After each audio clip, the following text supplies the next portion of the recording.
Have you ever heard of land that no one dares to build on? A place where the soil is soaked not with water, but with blood?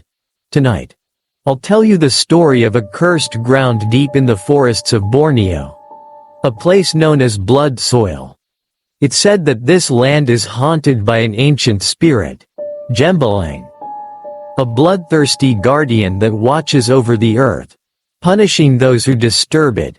For decades, no one has dared approach this land. But some still try, and they never come back. This is their story. The village was called Jembalang, a small, quiet place located on the edge of a dense jungle in Kalimantan, Borneo. For years, the villagers lived peacefully, cultivating the fertile land and drinking from the crystal-clear rivers. But all of that changed when the government decided to build a highway through the jungle, cutting right through the heart of their ancestral land. The villagers were shocked. The project threatened not only their homes but a sacred hill, Bukit Darah, Blood Hill. Now, this hill wasn't just an ordinary piece of land.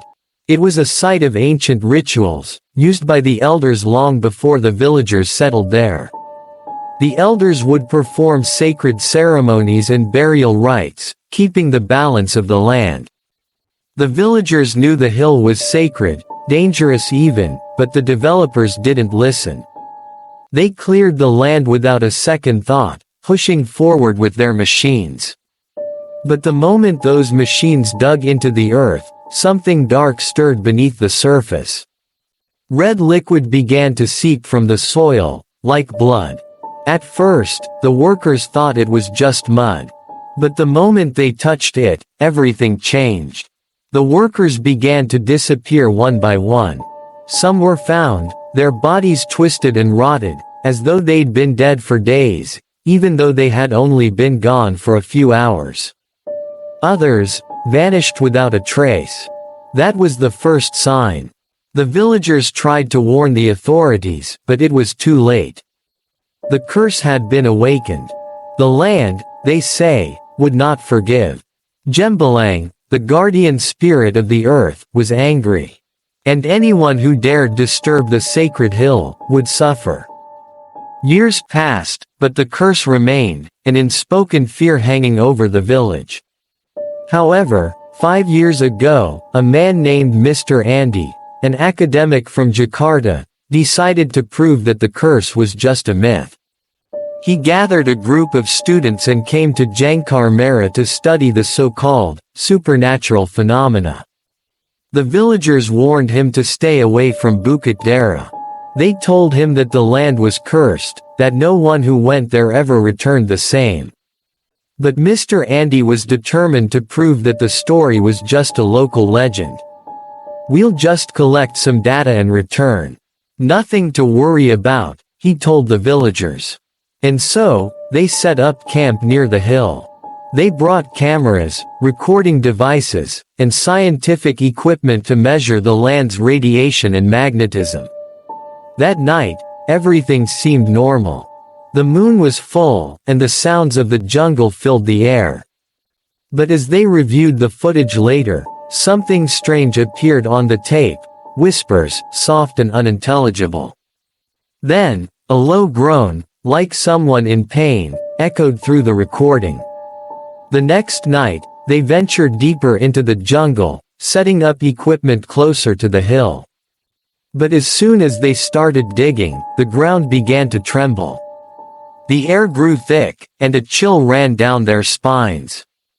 The very earth seemed alive, breathing beneath their feet. Around midnight, one of the students, Tina, vanished without a trace. They searched all night, calling out her name, but there was no sign of her. In the morning, they found her, lying face down in the dirt, her body unnaturally stiff and cold. Her eyes were wide open, staring at something unseen. She couldn't speak, but she kept muttering over and over. "The land, it's thirsty, it needs more." The villagers were terrified when they heard what had happened. Haq Jalil, the village elder, gathered the group together and told them the full story of Jembalang. "You don't understand," he said. "This land, it is not like other places. It has been here long before us. Long before any of you. And the curse, it was placed upon it to protect something ancient.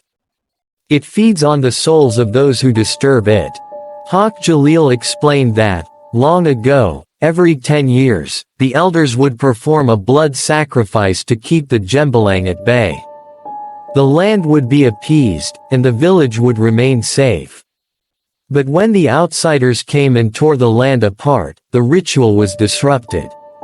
That was when the curse truly awakened. Sometimes, when the wind is still, you can hear the crying from deep in the earth. It calls to you. It pulls you in, Haq Jalil warned. And once you hear it, you won't leave. The students and Mr. Andy were shaken.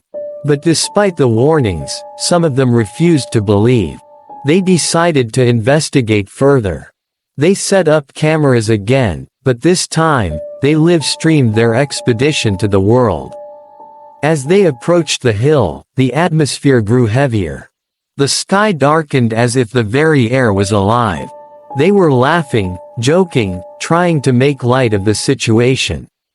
But their laughter quickly turned to silence when one of the students, Joko, suddenly screamed and ran off into the darkness. The livestream cut out abruptly. All that was left was the sound of heavy breathing, followed by a chilling whisper. "Your blood is not enough." The students who were left behind searched the area, but they found nothing. When they returned to the village, the police came to investigate. The bodies of the students were discovered days later, drained of all moisture, their skin pale and leathery, as if they had been dried out by some unseen force. But the most disturbing part of the story is the last video. Raka, the grandson of Haq Jalil, was determined to prove that the curse was just a hoax. He took his camera and went to Bukit Darah alone. He wanted to uncover the truth. The footage he recorded was chilling. At first, everything seemed fine.